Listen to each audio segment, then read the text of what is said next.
catching the last rays of the sun in the great Mount Forest Kalenjin, the home of thousands of wild and domestic animals in the area.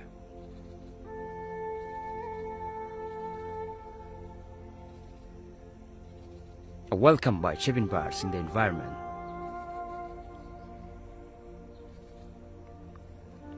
The tall canopy forest harbors the great wild and domestic animals down below.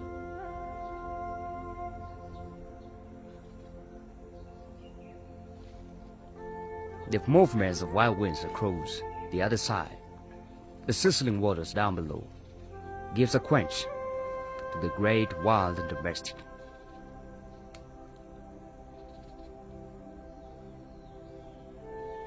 The forest is believed to have been the home of thousands of great species of birds.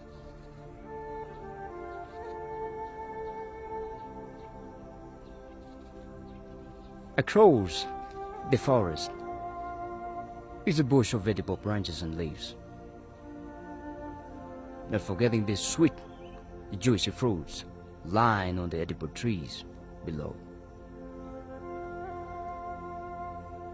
Catch the next episode through the Mount Forest. Follow for more.